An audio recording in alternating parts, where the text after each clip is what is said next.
So if we're talking about kind of classifying movements, I picked the worst marker that we have. If we're talking about classifying movements,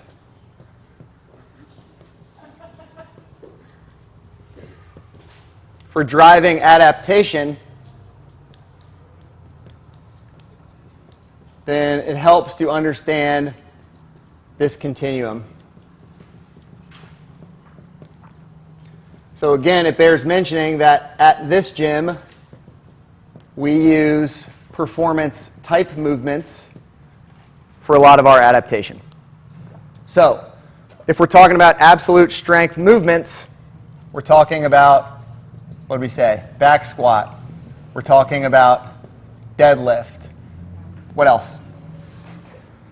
So RDLs, all those iterations off of that. What else? Bench press.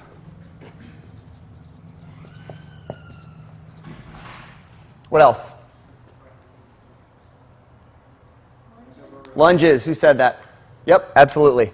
Lunges are one that don't get thought of in that capacity, but man, sets of heavy lunges, those can beat people up more than any other movement. There's a ton of eccentric component and a ton of isolation.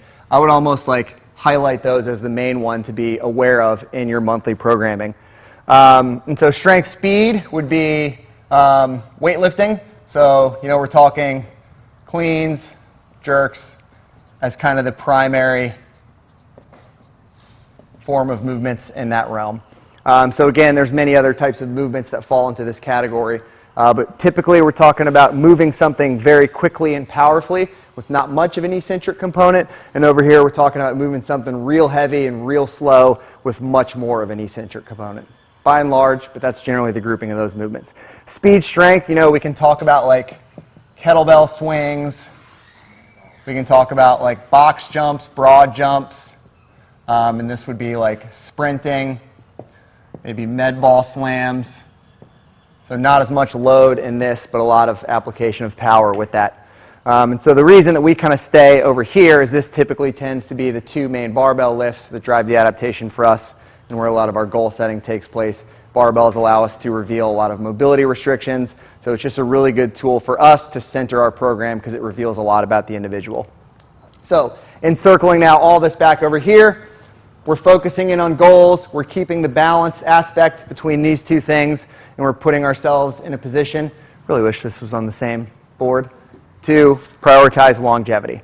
So like if I were to put in the same week, let's say in one cycle I've got back squats on Monday, deadlifts on Tuesday, and then lunges on Friday. And like we've had phases like back in the day where we would do some of that, and like it just beats the ever living hell out of people.